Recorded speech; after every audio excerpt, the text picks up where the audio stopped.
All right, so Steve writes in asking about the cash, the 4 years of cash. And he asks, how does he go about converting that 4 years of cash? So his premise is he spends $50,000 a year, and so he thinks he needs $200,000. All right. Well, this is interesting because I think the premise needs to be defined on how much you need to pull from your portfolio, not your total spending. So let me give you an example. I gotta get my, all right, there we go. All right, so Steve said, hey man, I need $50,000 a year. He's 64, by the way. So I should have $200,000 of cash. How do I go about doing that? Well, in of itself, that's easy. You just slice $200,000 off your accounts and put it over in a cash bucket. Now, let me be clear.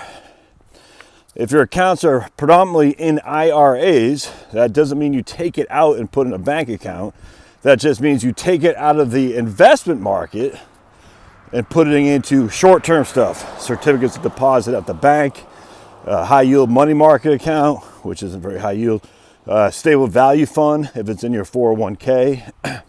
I talk a lot about Ginnie Mae's. All right, so that's what you do. You're not taking it and taking a lump sum distribution for which you got to pay tax on that in one fell swoop. Don't do that. But we're moving $200,000 from our investment portfolio and putting in a kind of like a side account within the umbrella of being tax deferred. Hope that makes sense. All right, part two of this is that we're saying, do we really need $50,000? My man, in this case, Steve is 64. I don't know when he's going to take Social Security, but if he's 64 now, not sure what year he'll have been born. Let's just say his full retirement age is 66. I'm not quite, yeah, it might well be.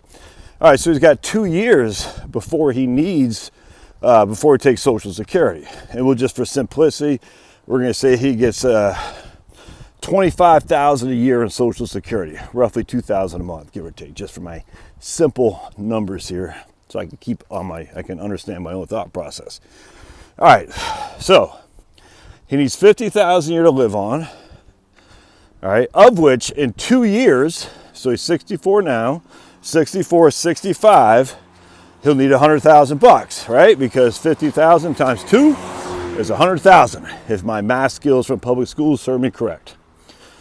All right, but then he doesn't need $50,000 a year from his portfolio because half of that need will be covered by Social Security, all right? So then he only needs $25,000 a year. So in that case, 4 years to cover 4 years' expenses, he doesn't need $200,000. He only needs $150,000 because the first 2 years he needs $50,000. The third year he only needs $25,000 because Social Security will cover the rest. All right, so. The third year, he needs another 25 because Social Security will cover the rest. All right, that's if he takes Social Security as full retirement age. And I hope I'm trying to get it so the headphones don't, just go back and forth, creating a horrible sound. So hopefully you can still hear this okay without a lot of feedback. Anyway, so I hope that makes sense. So you take the amount of money you need, you divide that or times that by 4. All right, that gives you a certain amount of money you need for 4 years. Then you say, I'll have another source of income coming in how many years? So for me, my Social Security isn't going to kick in for another 19 years. So I'm still working though, so I'm different. But just say I did retire, just for simplicity. I would want, and let's say I spend $100,000 a year. I'm just throwing that number out there. When the kids are out of the house and mortgage paid off, hell's bells, I would spend that kind of money. No. Anyway, so point being is, just say I need $100,000 a year. In my opinion, I should have $400,000 in a cash-like account to cover me from a bear market. If I was just reading Barron's, they think the market next year won't give us great returns. I don't know, nobody knows, but I think that's a good sign that people are already starting to say, hey, be cautious because the earnings don't look great. And if the earnings aren't great, the returns won't be great.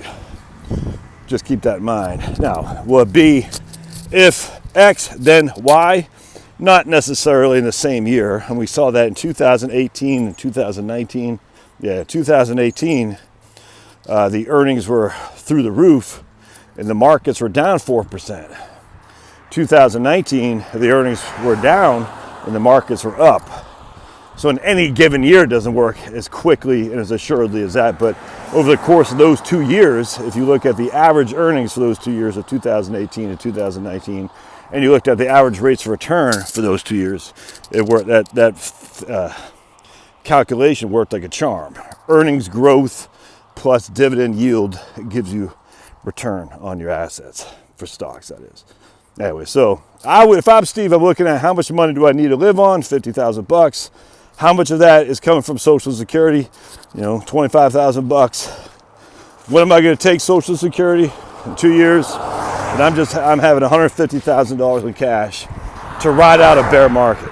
Now, if I'm not taking Social Security until I'm 70, well, in that case, I'm putting $200,000 in cash to ride out a bear market, so that way I can cover myself until Social Security kicks in. Hope this makes sense. Love to hear your thoughts. Thanks now.